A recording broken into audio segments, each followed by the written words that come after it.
Aquí comienza No la vimos venir. Política, economía, actualidad nacional. No la vimos venir. Para que la realidad no nos encuentre desprevenidos. Con la conducción de Candelaria de la Sota y Alejandro Almendros. No la vimos venir.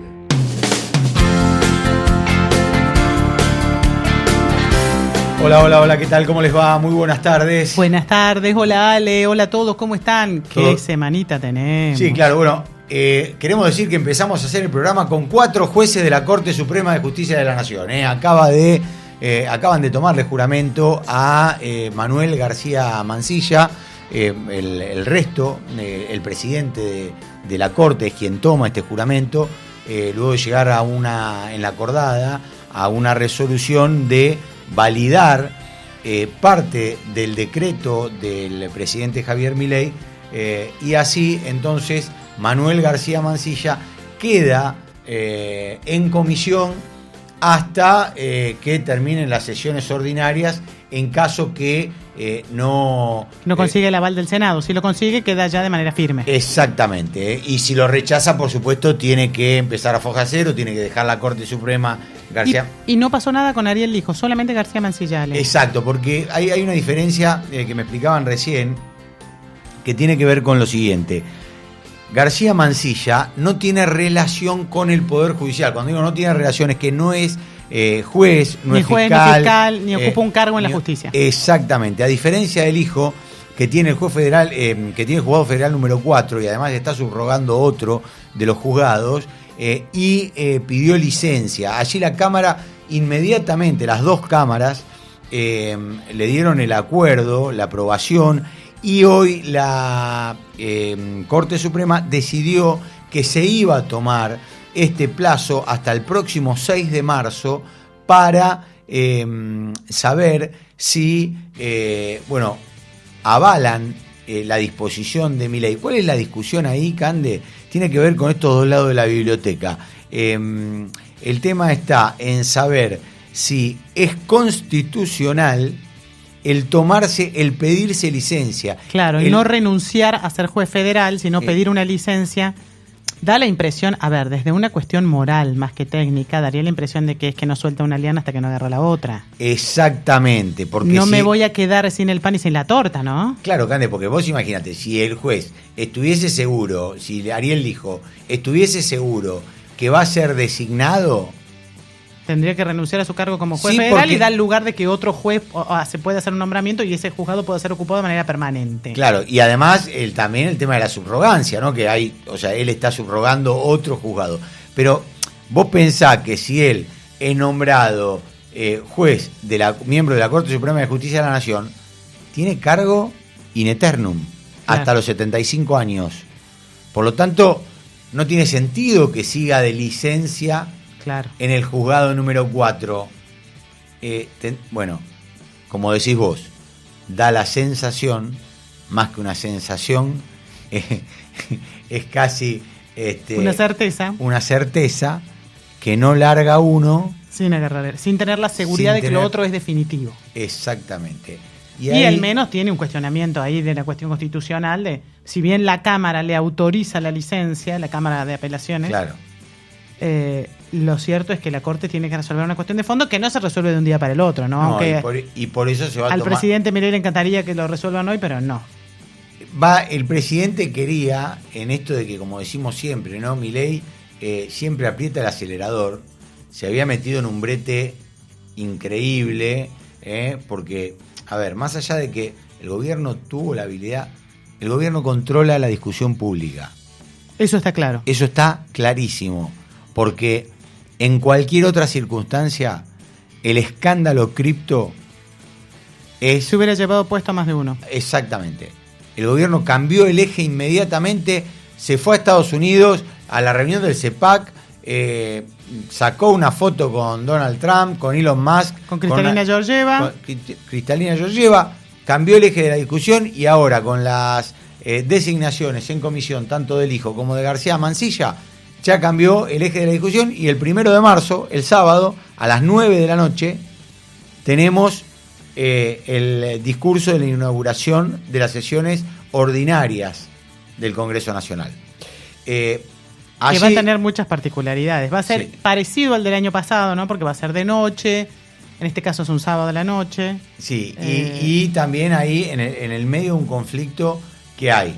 Bueno, Milei quería tener los 5 jueces, va a tener 4 sentados ahí como jueces supremos. Bien. Y hay un conflicto muy grande con el tema de los fotógrafos.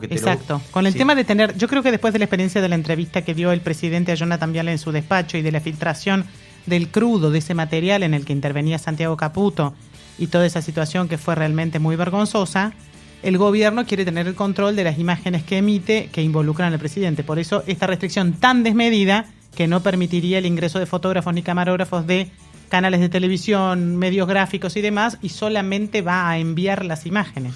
Ahora vamos a ampliar este tema porque hay un lío bárbaro, hay presentaciones de parte de todos los bloques de diputados, de los aliados también, pero estamos en comunicación con el abogado constitucionalista Pedro Caminos. Hola, ¿cómo le va, doctor? Buenas tardes. Candelaria de la Sota, Alejandro Almendro, lo saludamos.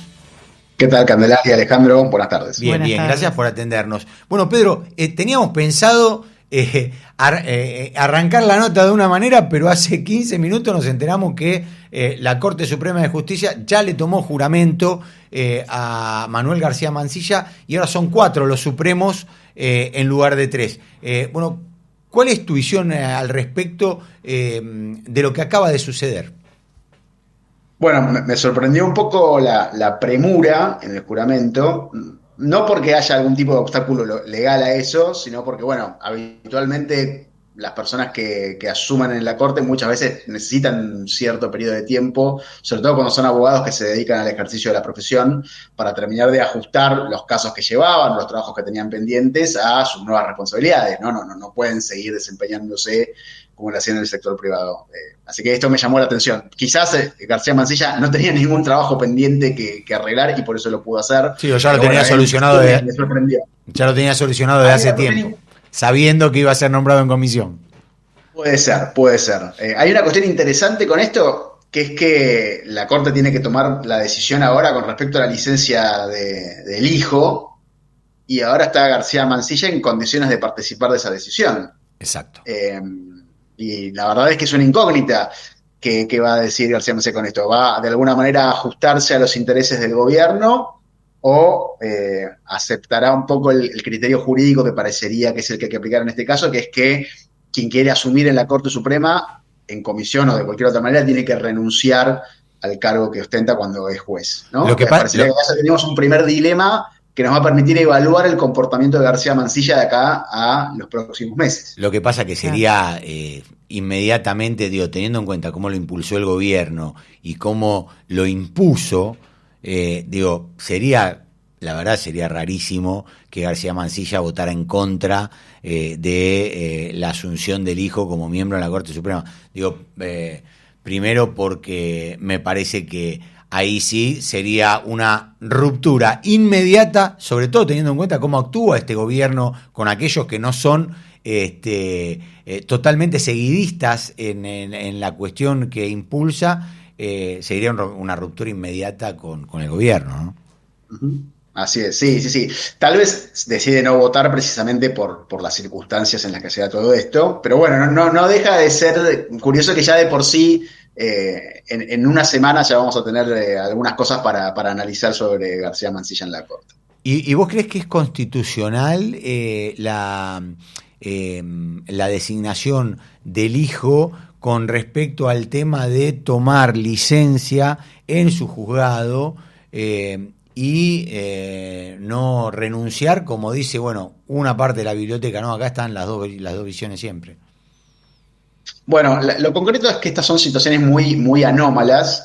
No hay una regulación específica que prevé este tipo de situaciones. Lo que tenemos son algunos antecedentes. Y hay un antecedente de un juez designado no para la Corte, sino para un tribunal inferior, pero un juez designado en comisión, que a su vez era juez de otro juzgado, ¿no? Y entonces acepta una designación para ocupar un cargo en comisión por un año, y la Corte Suprema entendió en esa oportunidad que aceptar la designación en comisión para un cargo nuevo implicaba la renuncia al cargo anterior, ¿no? Y entonces cuando este juez quiso volver a su cargo previo, la Corte no se lo permitió. Sí, ahí lo que hay que tener es que si, la justicia interpreta esto, el hijo diría, bueno, está bien, renuncio, entonces, si me garantizan el cargo, ¿no?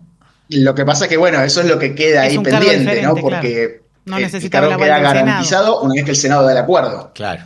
Entonces el hijo queda ahí un poco en el aire. En un Todo limbo. lo que pensamos es que razonablemente él no aceptaría la designación en comisión hasta tanto o bien no le garanticen que él pueda volver después a su juzgado con la licencia, o bien que esté muy seguro de que tiene los votos en el Senado para que le den el acuerdo. Ahora, se torna un poco extraño porque si había alguien que tenía más chances de conseguir el aval del Senado era Ariel Lijo más que García Mansilla. Es decir, tal vez si el gobierno hubiera esperado un par de meses más, conseguía por lo menos el aval necesario para el hijo, y tal vez podía hacer un decreto el presidente solamente por García Mansilla. De esta manera se metió el gobierno, el ejecutivo, en un brete del que no va a ser tan fácil salir. Efectivamente, hay una decisión ahí que crea un escenario en principio de conflicto, pero la realidad es que este gobierno, al final, los conflictos cuando hay los gana o consigue sortearlos, y el Senado, digamos, los dos bloques, bueno, el bloque más con mayor cantidad de miembros en el Senado, que es Unión por la Patria, y el radicalismo, sacaron comunicados críticos, pero ninguno de los dos comunicados dice que van a rechazar los pliegos. No, y además ten en Claro. cuenta Dicen que hay que hablar, que hay que ver, que qué sé yo. Entonces, los comunicados serán muy críticos, pero aparentemente el Senado no va a encarar el camino de la confrontación, o por lo menos no nos surge hasta ahora eso. No, y los gobernadores, además, tanto de los radicalismo como el peronismo, se mostraron a través de sus legisladores a favor de la designación del hijo. ¿No? Que Sí. Eso era lo que decía Candelaria, ¿no? Digo, el acuerdo estaba para hacer. Parecería que sí, parecería que estaban en una situación en la cual, sobre todo algunos senadores, cuando llegara la hora iban a votar, y yo creo que muchos senadores estaban especulando para ver si encontraban una manera de zafar de tener que votar, ¿no? Y quizás la designación en comisión les da un poco de aire en ese sentido, ¿no? El hijo termina entrando, podría entrar a la corte sin ellos tener que levantar la mano, ¿no? Esto la verdad que es tremendo, porque está todo tan guiado por especulaciones cortoplacistas, tanto del oficialismo como de las diferentes oposiciones, que pierden de vista que este tipo de cuestiones son institucionales y son importantes en el largo plazo, ¿no? Lo importante de no tener jueces designados en comisión no es porque Milei no tenga jueces designados en comisión o porque no sean estos dos en particular, sino es la señal que se envía a futuro. A futuro lo que estamos diciendo es cuando el presidente no acuerda en el Senado, entonces el presidente puede designar Va jueces por en comisión. decreto. Y esto es tremendo, porque entonces el año que viene, no sé si justo el año que viene, creo que no debería producirse ninguna vacante si no ocurre alguna fatalidad. Pero un juez decide renunciar, o hay un accidente, o lo que fuera, hay una vacante más. Y entonces el presidente, ¿qué hace? Propone un impresentable total, sabe que el Senado no le va del acuerdo, y ahora la doctrina es que si el Senado no da el acuerdo, entonces el presidente designa en comisión. Bueno, esto es un desastre. Es un desastre ahora y es un desastre proyectado a futuro. Y también hay una mirada bastante crítica de cámaras empresarias, porque el gobierno está buscar dar seguridad jurídica y tranquilidad a las inversiones que está esperando que llegue, porque el planteo económico es que el crecimiento se da con inversión. Y, por ejemplo, la Cámara de las Empresas Estadounidenses, AmCham, emitió un comunicado diciendo que esto no da tranquilidad jurídica. ¿Qué puede pasar en este sentido si el gobierno insiste con este mecanismo? No, insisto, a ver, el problema es, en el corto plazo, la problemática tiene que ver con la falta de independencia que pueden tener los jueces designados en comisión. Mientras dura la comisión, el juez está de alguna manera esperando que su cargo se vuelva definitivo con el acuerdo del Senado. Pero claro, si ese juez tomara una decisión que al presidente no le gusta, el presidente puede retirar el pliego del Senado, con lo cual se caería la eventual designación. Entonces, esos jueces están en esta situación interina en la que no pueden, en principio, ejercer con su cargo con independencia de criterio. Ese es un tema, metiste un tema muy que delicado. Yo la verdad que no lo había considerado, pero me parece que este más grave, es el tema más grave de todos. Que si en el caso de que uno de los jueces falle en contra de de lo que desea, del deseo del gobierno en uno de los temas, puede retirar el pliego y caerse ese juez, por lo menos hasta si es que el Senado no da acuerdo. Exacto. Acordate que estas designaciones son por un año. Con lo cual, por lo pronto ya tenés esa primera limitante. Me tengo que portar bien En el porque primer quiero que año. me vuelvan a designar el año que viene. Y además está la cuestión del pliego, ¿no? Siempre está esa amenaza de, bueno, te retiro tu pliego del Senado y entonces perdés completamente la posibilidad de ser un juez definitivo de la Corte Suprema, ¿no? Entonces, en el corto plazo, Y si podría, perdón que hubiera... te interrumpa, Sí, Pedro, ¿podría revocar el decreto? ¿cómo revocar el decreto? Ah, el presidente Claro, dejar sin efecto su propio Claro. decreto. sí. Bueno, eso es una buena pregunta. No estoy tan seguro de que pueda, pero creo que no es imposible pensarlo, ¿no? Si hubiera razones muy particulares, pero en principio vamos a decir que no, ¿no? Que la Ok, ok. duración es por Digamos, un podría estar un año. año y ahí se cae el pliego y volver a foja Lo que cero. ocurre es que hay antecedentes en los cuales, una vez que la persona que está designada en comisión, el Senado rechaza el pliego o el pliego es retirado, entonces se cae la designación, Sí, ¿no? y qué pasaría? Hay otra duda me surge, digo, ¿qué pasaría en el caso que el Senado, supongamos, hagamos hipótesis, rechace la designación con algún fallo que haya firmado el juez, en este caso Manuel García Mansilla? Bueno, ahí esto es una muy buena pregunta y acá es importante sí traer tranquilidad que la designación es válida. Ok, Con lo cual su actuación mientras Sus dure esta actos designación en también. comisión está respaldada y ahí no hay perfecto. problema. Y después además habrá que ver cómo se dan las mayorías en los casos, ¿no? Digamos, si por ejemplo los 4 jueces están de Sí, acuerdo en un caso, si hubiera un juez sí, que sí, no hay estuviera problema en porque tenés comisión, 3 y es no pasa mayoría. nada, ¿no? Está Exacto, claro, está exacto. claro. Bueno, te agradecemos mucho, Pedro, esta comunicación con No la vimos venir. La verdad que es uno de los temas, yo creo que no del día, sino uno de los temas del año, Sí, sin duda. me da la sensación, por lo que vos decías, ¿no? El tema de la calidad institucional de la República. Y me parece que Así eso es es. lo que tenemos que discutir, la calidad Así es. institucional de la República. Y tratar Eh, de pensarlo en el largo plazo, tratar de exacto. pensarlo con independencia de la coyuntura de este gobierno y de las personas propuestas para la Corte en particular. Exactamente, exactamente. Pedro, te agradecemos mucho esta comunicación. Que tengas un gran A día. ustedes, muchas gracias. Adiós. Gracias. Pedro Caminos, abogado constitucionalista, a quien no la vimos Y en el venir. gobierno tienen otras urgencias, porque estoy mirando A la ver. red social X y el usuario que adjudican, que es Santiago Caputo, John, John emperador. pone una foto Sí. exactamente de García García Mansilla Mansilla. jurando y pone TMAP, todo marcha acorde al plan. Claro, bueno, es el plan que tienen. Y sí, es que todo marcha acorde al plan que tienen. Ahí lo discutíamos antes de empezar el programa, Cande. Aquellos que se jactaban de no, o los que creíamos muchos que no tenían política, lo que están haciendo, o sea, después te puede gustar o no, ¿no? Lo que están haciendo. Pero digo, yo creo que cualquier presidente hubiera querido tener algún asesor que le diga, mira, vamos por acá, por acá, por acá, que todo lo que te digan se lo vamos a ganar. Y le están ganando todo, y es tremendo. Y es difícil. Me encantaría saber qué estás pensando en estos momentos. 19 pasaron de la 1.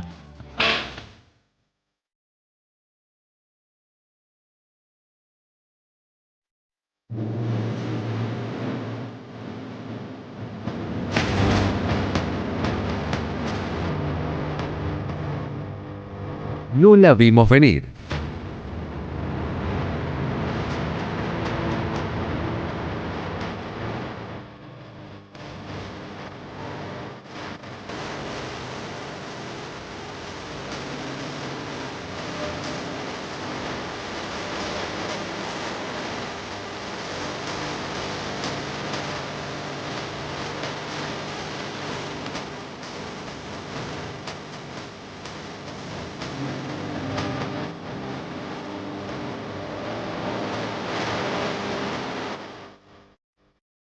En este día jueves, sí, tremendo. La verdad que no paran de. Hay una sucesión de cosas, de hechos permanentes.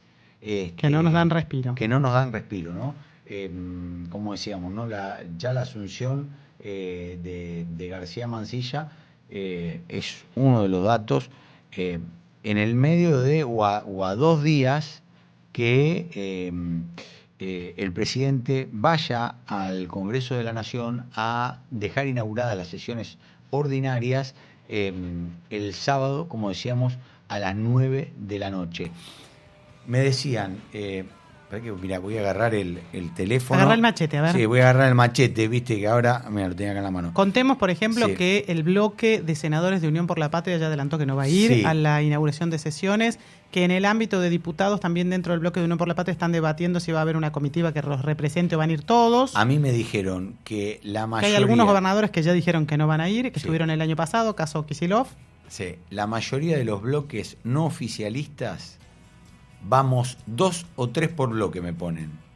Apá. Esto que vos decías, ¿no? Como una Una especie comitiva de que los representa, una como para especie de decir, comitiva. no le quitamos institucionalidad al acto, pero no le hacemos el caldo gordo a Milei, una cosa así, ¿no? Exacto. Me da la impresión de que ese es el gesto que quieren dar en general los bloques opositores, Exactamente. tanto de Senado como de diputados. Exactamente.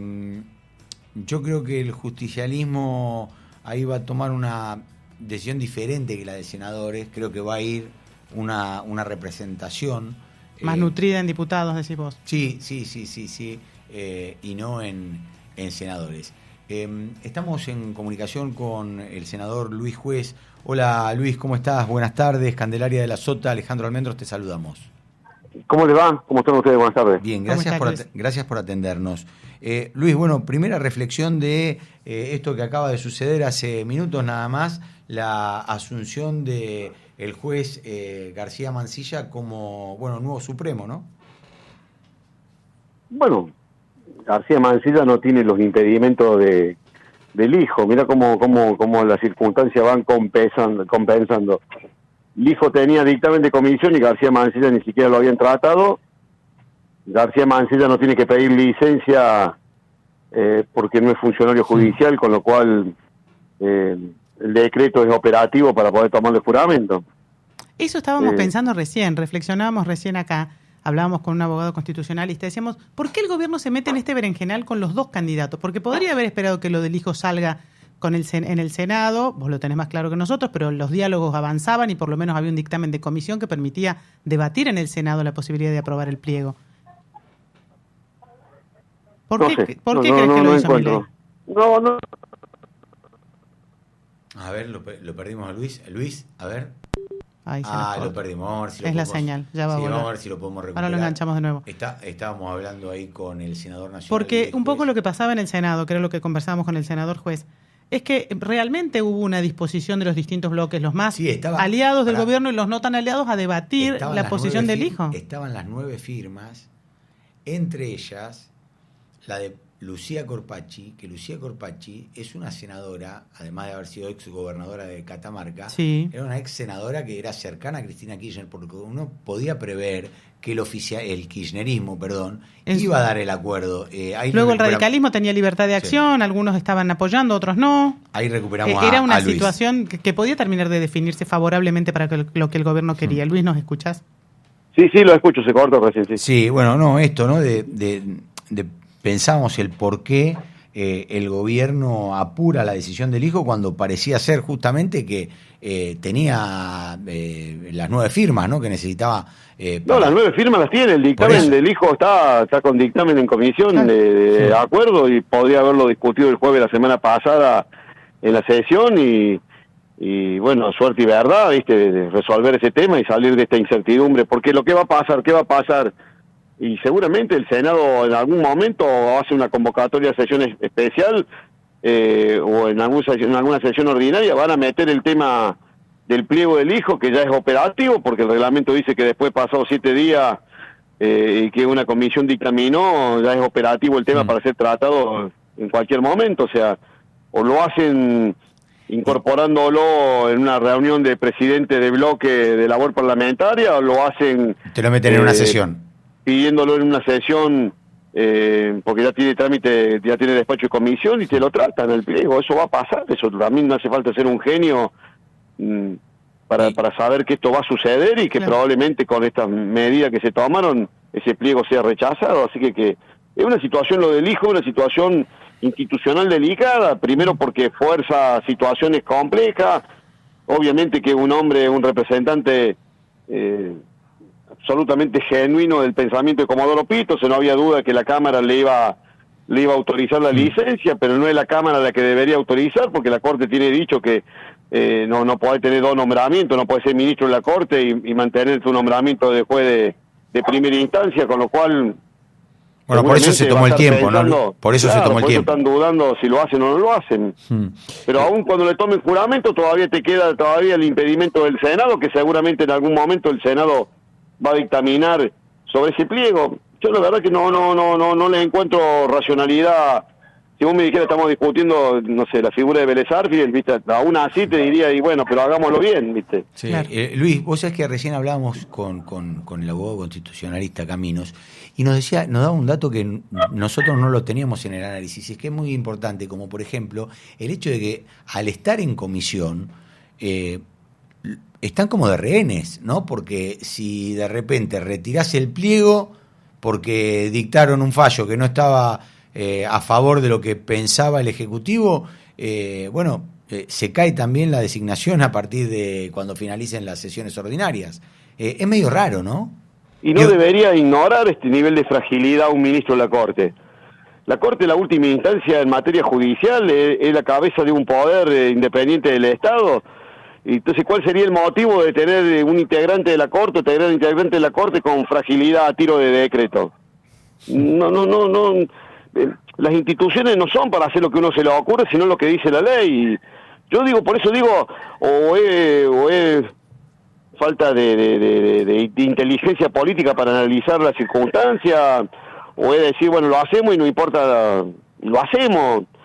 Yo, si pasa, pasa. Lo digo, créanme, yo tengo una relación de afecto y de cariño y de respeto con el presidente, pero eso no me obnubila no tener que decir las cosas como las veo. Yo veo que eso es un error, creo que verdaderamente es un error que tensa de manera impropia las instituciones y particularmente la cabeza de un poder.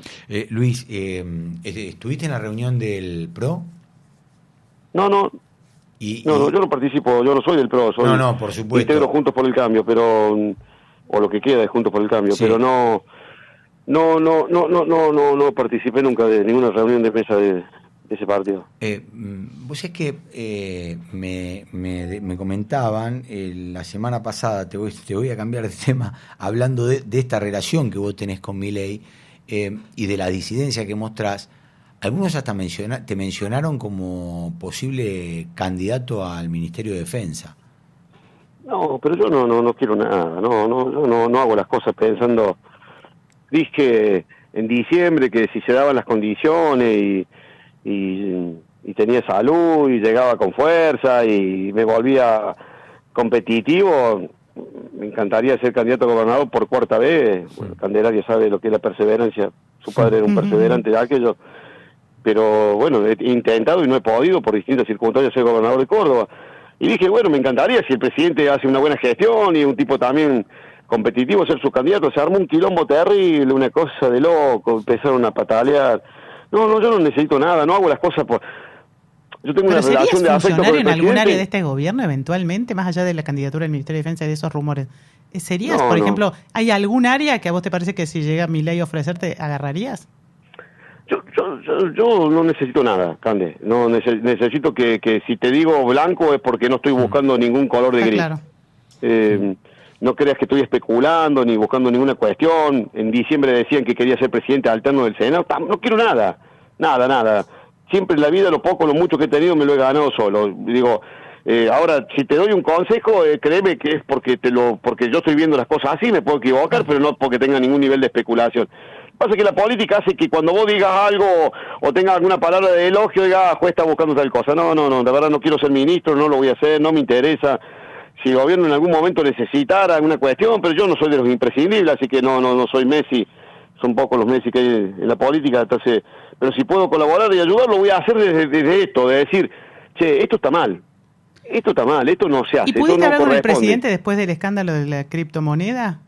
Le mandé un mensaje ese mismo viernes, donde de alguna manera u otra advertía que el tema es un tema delicado, pero soy de los que creo que también, yo no mezclo las cosas, me peleo con los periodistas acá en Córdoba, porque decían, juez, que se llena la boca hablando de la corrupción y no votó en contra de la comisión, porque creo que tiene que investigar la justicia, porque no me va a ver a mí armando nunca una comisión para investigar, qué sé yo, los bolsos de López, Chicone Calcográfica, el enriquecimiento de Cristina. No creo que es la justicia. Ahora, si no tenemos fiscal y juez independiente, bueno, ese es otro problema, pero yo no creo que nosotros podamos suplir. Yo como senador no tengo más facultades que un fiscal. Yo no puedo allanar, no puedo citar de la manera compulsiva como lo puede hacer un senador, como lo puede hacer un fiscal. No puedo intervenir teléfono. No tengo facultades. Quien tiene esa facultad es la justicia. Entonces, por eso entendía que lo otro era una puesta en escena para intentar. Y aparte, como creo que el tema es grave y merece claramente ser esclarecido, y merece claramente tener una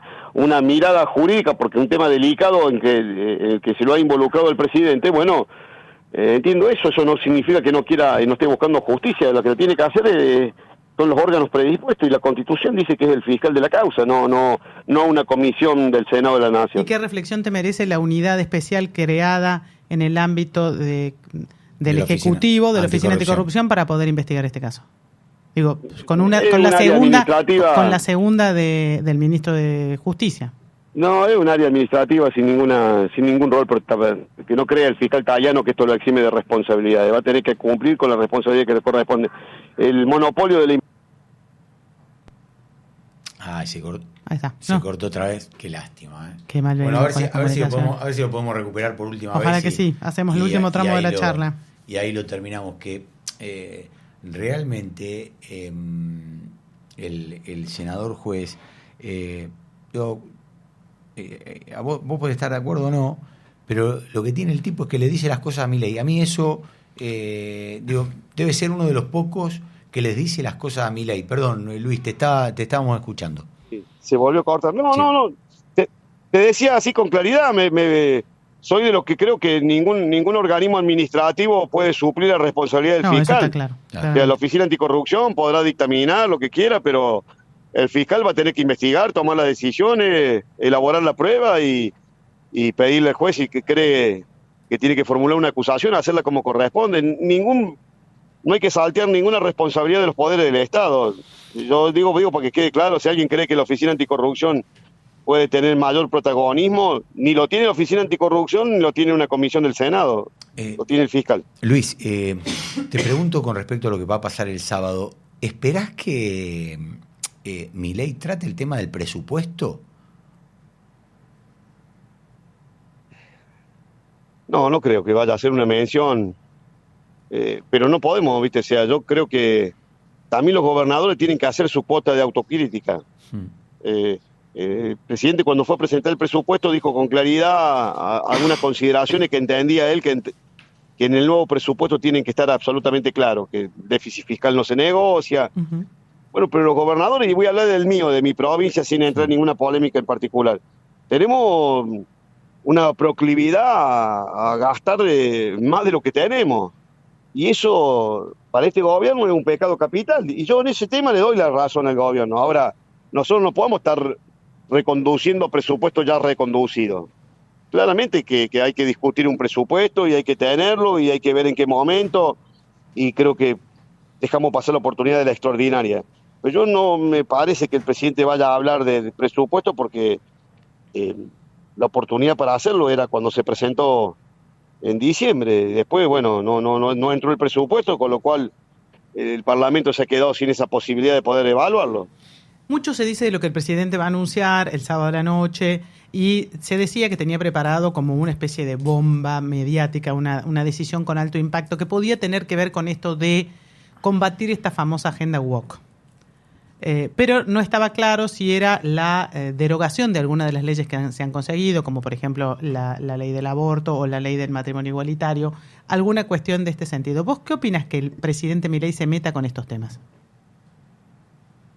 Yo cuando he hablado con el presidente le he dicho con claridad, y puedo entender que él por ahí no conozca la profundidad de algunos temas. Yo le dije, una cosa son los derechos, otra cosa son los privilegios. Los derechos nos costó a todos como sociedad conseguirlos. Los privilegios los podemos discutir. La Argentina tiene esa tendencia que una vez que conseguiste un derecho ya empiezan algunos a querer adjudicarle privilegios que no son justos. Pero cuando vos conquistaste un derecho y lo conquistó la sociedad civil, yo puedo estar a favor o en contra. Yo estoy en contra del aborto por una cuestión personal, pero creo que es una conquista de un espacio de la sociedad. yo voté por el matrimonio igualitario y, y tu papá me cagó a voto en la elección del 2011, esas 5 semanas me mataron en Córdoba. Pero yo creía que había que darle a derechos. A un colectivo la posibilidad de que entendiera que el matrimonio no era una institución de la iglesia. Y he pagado con mi propia billetera la toma de decisiones, pero son conquistas que la sociedad ha ido teniendo. Pero otra cosa son los privilegios. Me parece que por ahí se mezclan algunas cuestiones que deberían ser esclarecidas, porque si no te generan un nivel de incertidumbre importante, ¿no? Luis, yo te hago la última de mi parte y justamente hablábamos de derecho, ¿no? Se acaba de conocer en el día de hoy una nueva decisión, una nueva manera de decir las cosas que tiene que ver con el tema de las pensiones de invalidez. Sí, estoy trabajando en el tema. En donde se califica las discapacidades mentales como idiota, acá lo tengo, según el CIAI de los grupos son idiota, imbécil, débil mental profundo. La verdad que... un horror. Es un horror esto, ¿no? Sí, estoy trabajando en el tema. Acá acabo de llegar a casa, así que la tengo acá al frente mío, la Milagro. Sí. No es ni idiota ni débil mental. Qué locura, ¿no? Este gobierno a veces se pasa de la raya mal en algunas cuestiones, ¿no? Bueno, pero me parece que ahí también hay como un temor de decirle al presidente las cosas. Y hay que decirle las cosas, hay que decirlas. Yo creo que la forma de honrar la amistad que un tipo te brinda es siempre ir con sinceridad, decir, mira, esto me parece una bestialidad, esto me parece una locura, esto es el hijo de una estupidez, esto de interpretar y volver este retroceso, no solamente lastima a los que tenemos criaturas especiales, sino es una forma horrible de expresarse con respecto a otro ser humano, o sea... No, y además lo valida para abajo, Luis, lo valida para abajo. Porque si desde el gobierno vos decís... Levantar la vara, claro. ¿Viste? Hay cosas que ya no hay que discutirlas más, ¿viste? O sea, mi hija no es una retrasada mental, tiene parálisis, no eligió ella nacer así. Y hay muchísimos casos, como el de Mili, que los padres no tienen, todos, como tenés vos, la posibilidad de tener voz. Entonces es importante salir a aclararlo, porque la verdad que ha lastimado a mucha gente esta resolución. Claro, me convierto en la voz de un montón de papás que, claro, que no pueden, no saben o no tienen la posibilidad. Entonces hay que ser cuidadoso, ¿viste? Hay que ser cuidadoso, porque eso es un derecho, no un privilegio. El derecho que nuestros hijos sean tratados con respeto. Totalmente. ¿Vas a hacer una presentación, Luis, con esto? ¿Van a pedir Sí, estoy algo? trabajando en el tema. Sí, ya vamos a ver cómo...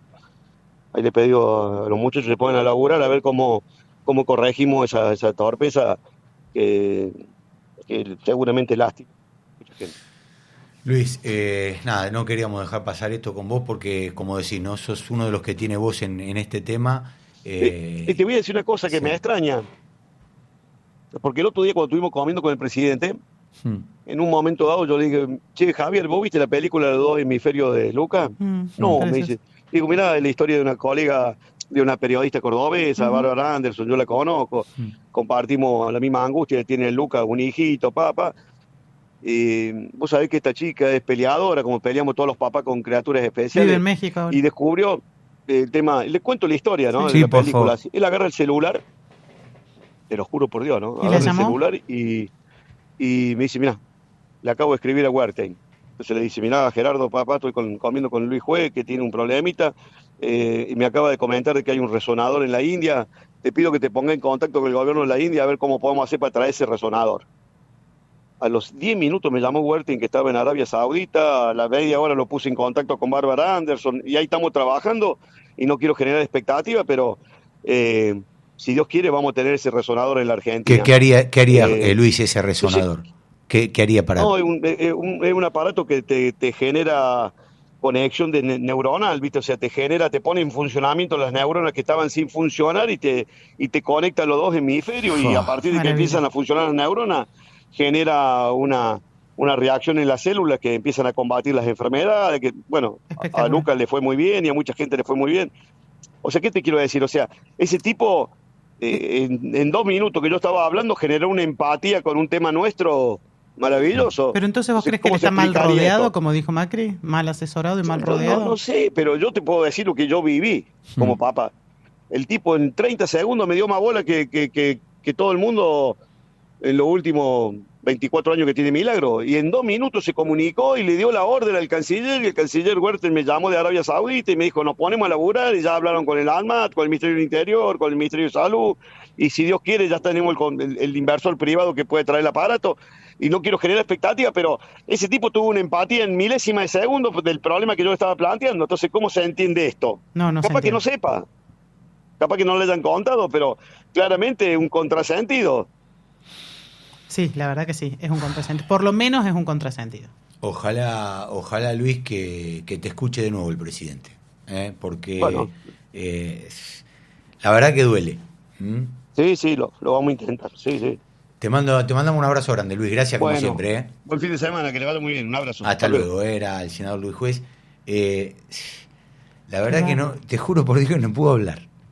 Es que es horrible el anexo de la disposición de la Agencia Nacional de Discapacidad que sale publicado en el boletín oficial hoy. Sí, mira, acá lo tenemos. Para que me voy a poner los lentes, a ver si me ayudas. Habla de cómo evaluar las personas según su coeficiente intelectual. Ustedes saben que hay una de las maneras de medir la inteligencia es medir el coeficiente intelectual, que es un tipo de inteligencia, no es la única. Después se avanzó con que hay inteligencias múltiples, inteligencia emocional, inteligencia práctica, inteligencia lógica, inteligencia con capacidad de abstracción. Hay distintos tipos de inteligencia. Sin embargo, aquí se habla del IQ, que es el coeficiente intelectual. Se mide de una manera con unos test que se realizan en los que se ve la lógica, la capacidad de deducción, la capacidad de análisis global, casi que te diría una cuestión casi gestáltica, y uno obtiene un número al final de ese examen.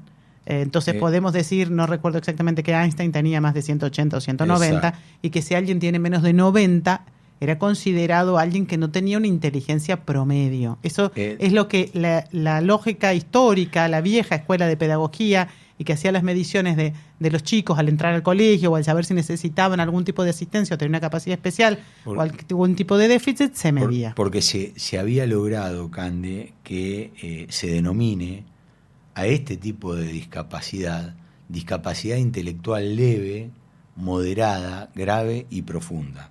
Bueno, y ahora lo que sale hoy publicado en el boletín oficial cambia las palabras que se usan. ¿Cuáles son, Ale? Y dice, según el CIAI, los grupos son de 0 a 30, idiota, no atravesó la etapa glósica, no lee ni escribe, no conoce el dinero, no controla esfínteres, no atiende sus necesidades básicas, no puede subsistir solo.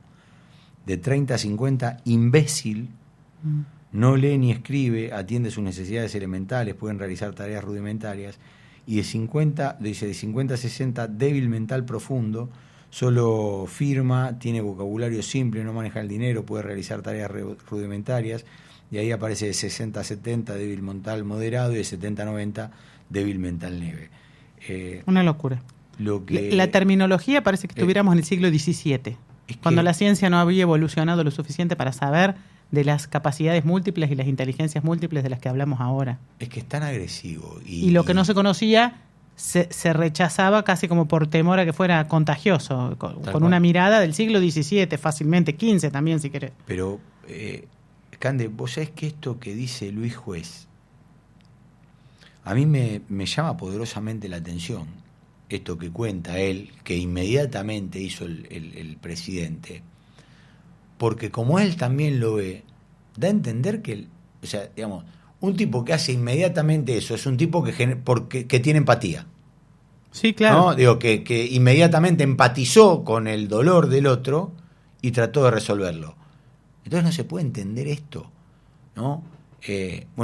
Tal vez hable mucho. Es difícil imaginar que el presidente no sabía de esta publicación, o a lo mejor no sabía de la incidencia o del alcance, de la profundidad de esta decisión de la Agencia Nacional de Discapacidad. Yo creo que sabía, pero no lo sé. La verdad es que la información no la tengo. Lo que me llama la atención, Ale, es que tanto la cuenta que le adjudican a Santiago Caputo como otras cuentas que defienden al gobierno usan en muchas ocasiones la terminología este tipo de terminología, y otra peor, porque acusan de mogólicos, refiriéndose a lo que vulgarmente mal llamado los chicos con síndrome de Down, o PAR 23, usan estas palabras permanentemente como un insulto. Sí. Y ahí es donde me hace ruido y no creo en la inocencia de nadie a la hora de la publicación de esta resolución. 45 minutos pasaron de la 1. Estás escuchando No la vimos venir. No la vimos venir. Por LED.fm. Sin agua estancada prevenís el dengue. Vacía, limpia y cepilla los recipientes que acumulen agua para eliminar larvas y huevos del mosquito que lo transmite. Encontrá más recomendaciones en buenosaires.gov.ar/dengue. Buenos Aires Ciudad. Vamos por más. Le Petit. Calidad internacional en medicamentos. Tradición en innovación farmacéutica. Expreso Oliva Hermanos. Su logística y servicio puerta a puerta están listos para atender todas sus necesidades. Expreso Oliva Hermanos. Más de 60 años transportando cargas. Córdoba Capital te emociona, te transporta, te moviliza, te hace vivir momentos que quedarán grabados para siempre. Córdoba Capital te divierte, te sorprende, te brinda, te invita a brindar, a celebrar, a sonreír, a disfrutar cada rincón y cada momento. Viví una estadía única en Córdoba Capital. Es única, te emociona. No la vimos venir.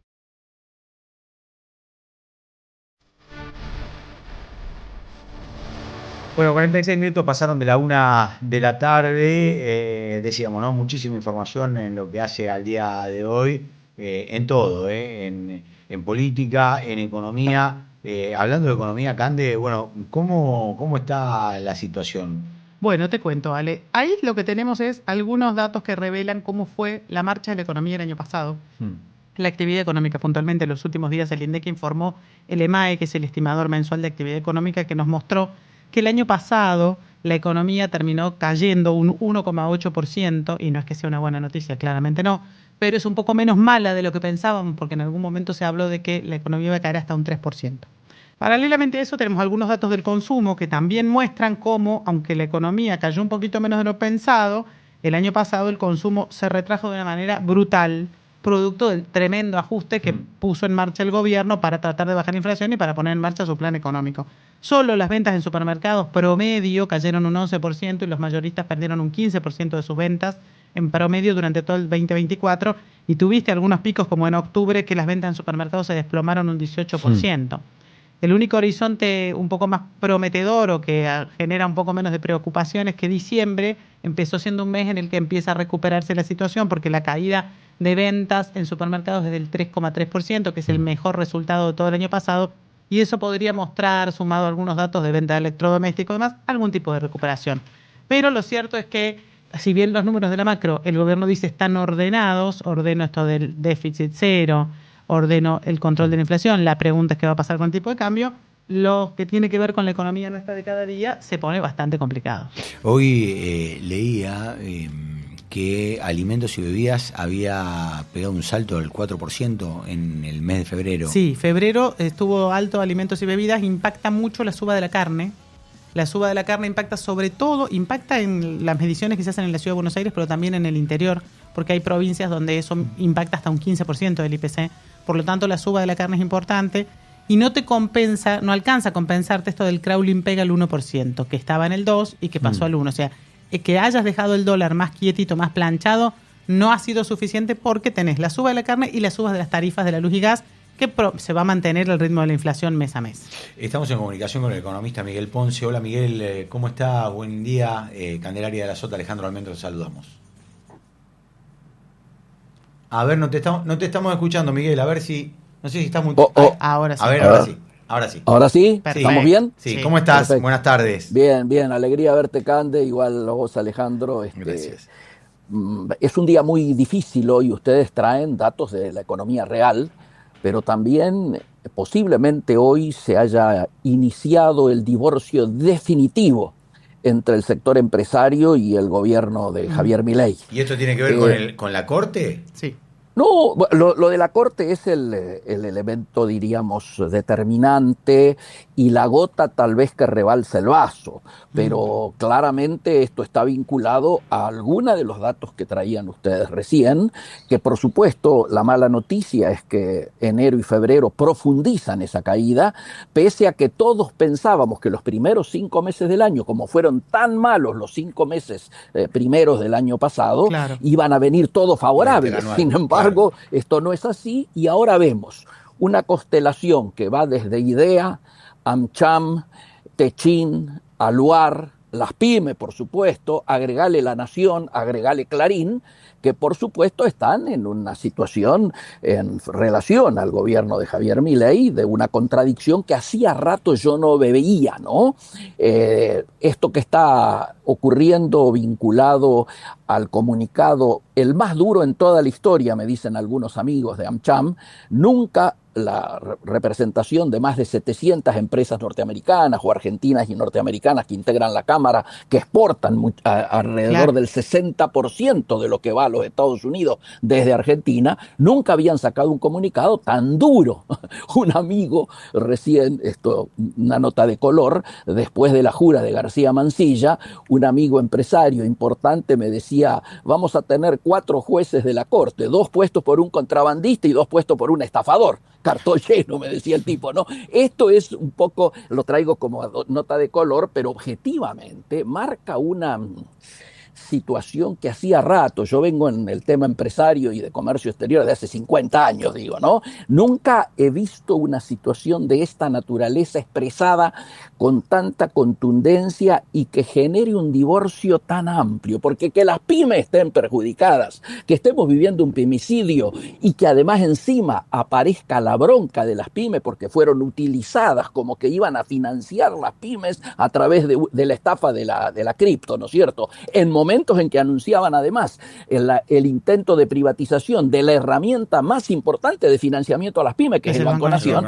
Bueno, uno ahí podría entender el enojo y hasta yo diría la indignación, pero leer a IDEA o leer a AmCham, que en gran medida coinciden y de alguna manera estarían en lineamientos, particularmente AmCham, teniendo en cuenta esta relación que hay entre el gobierno de Estados Unidos y el gobierno argentino, o mejor dicho, el alineamiento de Argentina con el gobierno de los Estados Unidos, es para sorprender. Y yo diría, no lo miremos con liviandad al tema. Ya la pelea con Roca es muy fuerte, porque el tema del acero y de lo que tenía que ver con la exportación de chatarra es directamente ir a la provocación.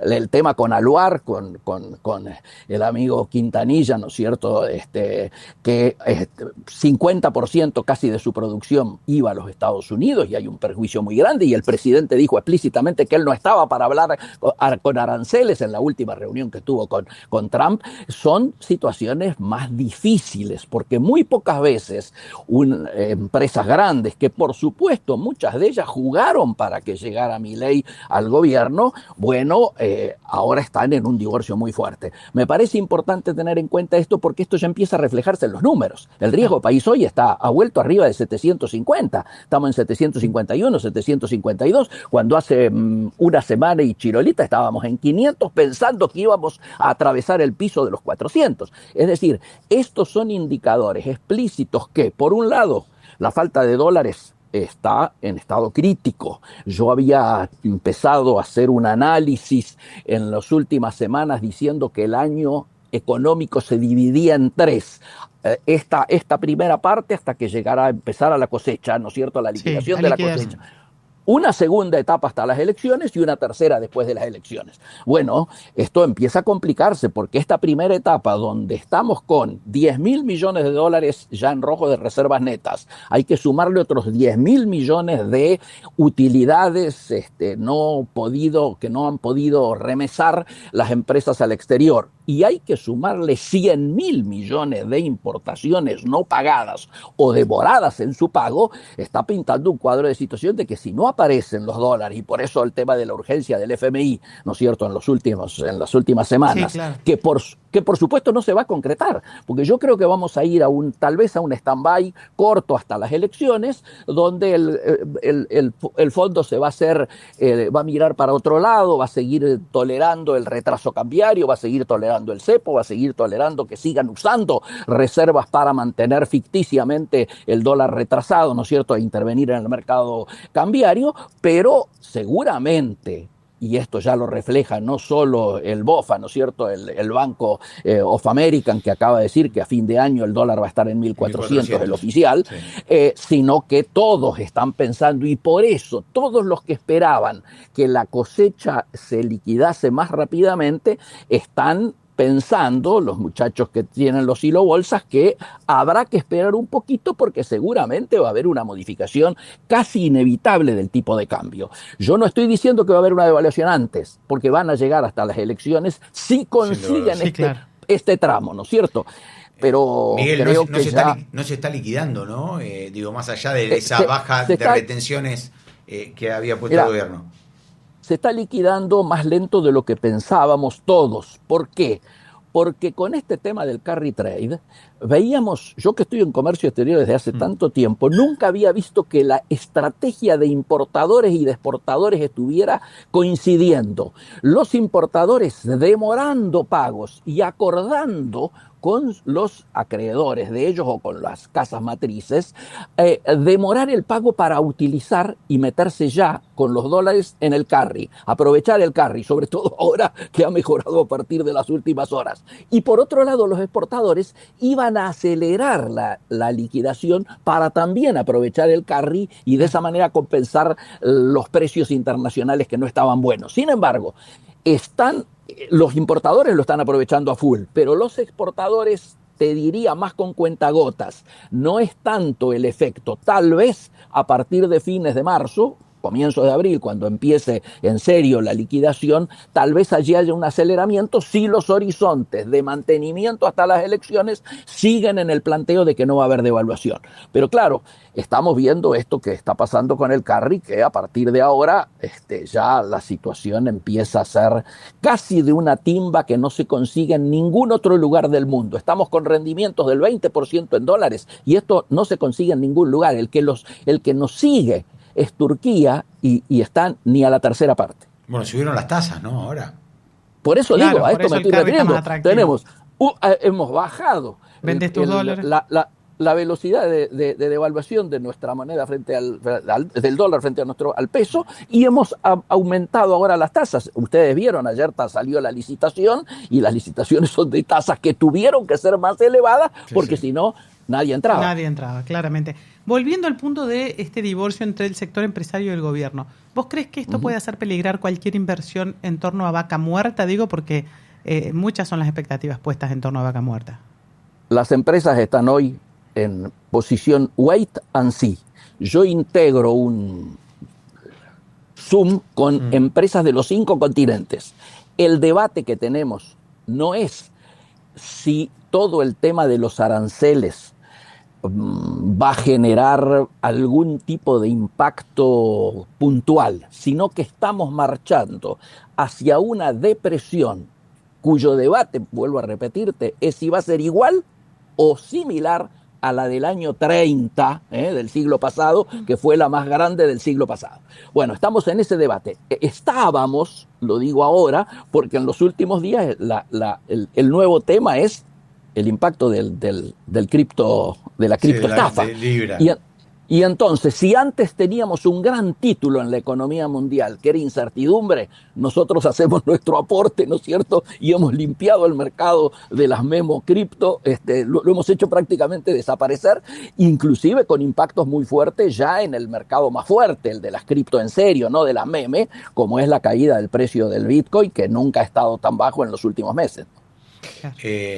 Miguel, te agradecemos muchísimo esta comunicación con No la vimos venir, como siempre muy gentil para con nosotros.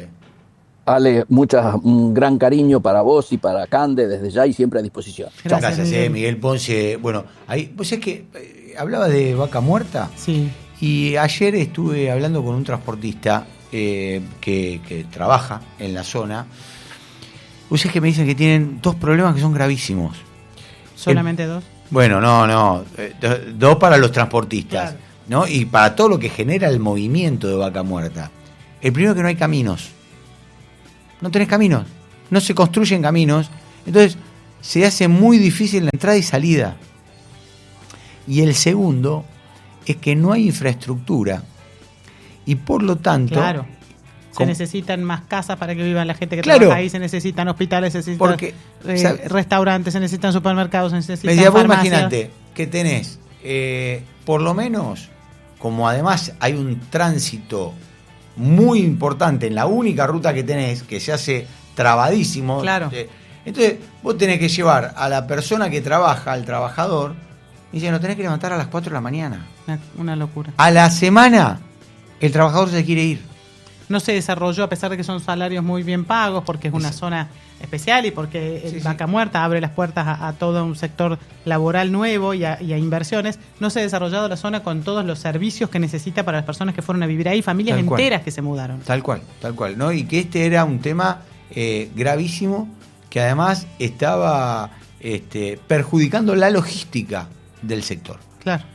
Así que, bueno, un tema a tener en cuenta también. Bueno, nos estamos yendo, Cande. Empezamos el programa con 4 jueces de la Corte, nos vamos con 4, todavía no está el quinto. No se asusten. Está bien. No te asustes porque acá todo puede pasar en una horita. Sí, pero quién sabe la semana que viene. No. La semana que viene capaz que podemos tener 5, capaz que podemos tener 3.